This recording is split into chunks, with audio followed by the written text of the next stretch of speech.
I've gotten rid of a couple of networks from the previous lab and added a couple of loopbacks back. So the only thing we're dealing with here is the 172.12.123.0 network between routers 1, 2, and 3, and a loopback on 2, a loopback on 3. Router 4 is out of the picture entirely. I cleaned all the RIP commands off with no router RIP before I started this one, so let's just go ahead and quickly configure those 3 routers. Never hurts to reinforce these commands.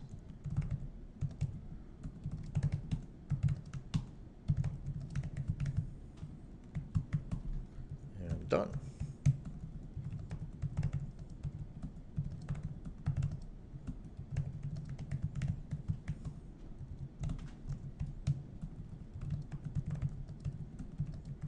I got to go back and put the loop back on 2.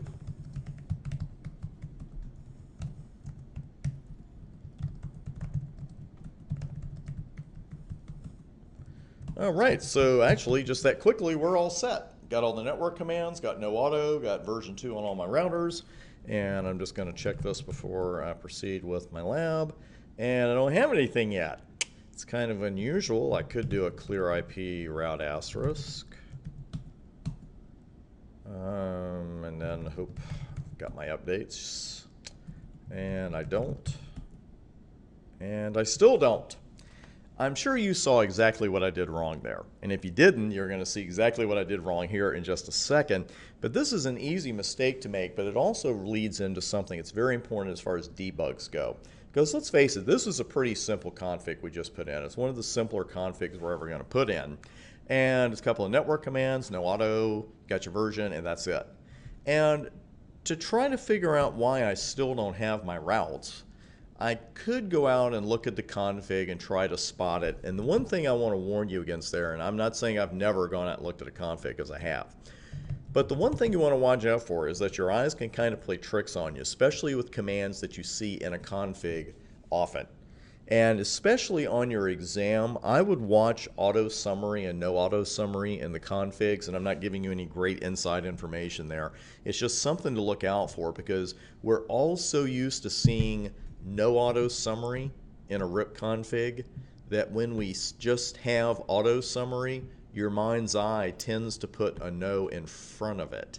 You know, you just kind of see, oh yeah, no auto summary. So just read that carefully. That also goes for the version number, because what I did here is just have a little slip of the pinky finger there when I was typing 2, and I slid over and I hit the 1 instead. So that's exactly why I don't have any routes right now. I could also look in show IP route RIP, excuse me, show IP route RIP, already did that, show IP protocols, and right here in the middle, default version control, we're sending version 1, receiving version 1. I put version 2 on the other 2 routers, so obviously we're going to have a bit of a problem there. But one thing I want to show you here as far as the debug goes, and the one we're going to run here, of course, is debug IP RIP. And so far, we've really run that when things were going as expected. And we used it during auto summarization to see the summarized routes.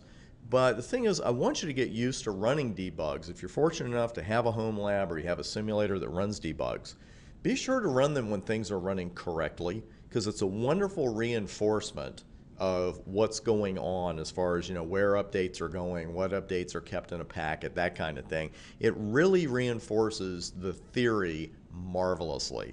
And it's the one thing, I won't say the one thing, but it's the biggest thing that I wish someone had told me when I was studying for the CCNA. And I always try to include that kind of thing in my courses. And here I just want to remind you, not just with RIP, but with everything else, never, of course, practice debugs in a production environment, but always run debugs as you learn them if you get the chance, and see what's going on when things are running correctly. Because then you have a little reference when things aren't running correctly. It's like, okay, wait a second, we should be seeing X here. Now, I have a feeling that when we run debug IP RIP in a moment, it's going to be yelling at us what the problem is. But we already know what it is, but I want you to see what this looks like as far as the debug goes. And I could run a clear IP route asterisk.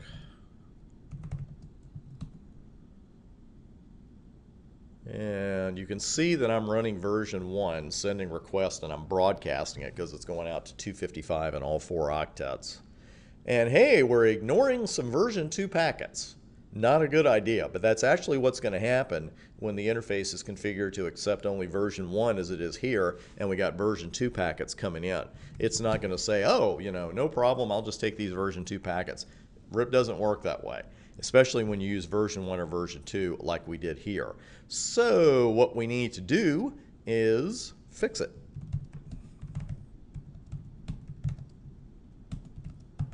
And I'll do no version 1. Version 2 will overwrite it. I'm just kind of retentive that way.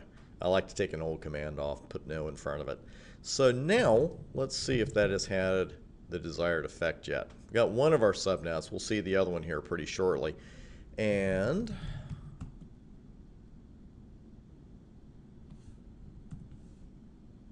the elevator never comes faster when you hit the button.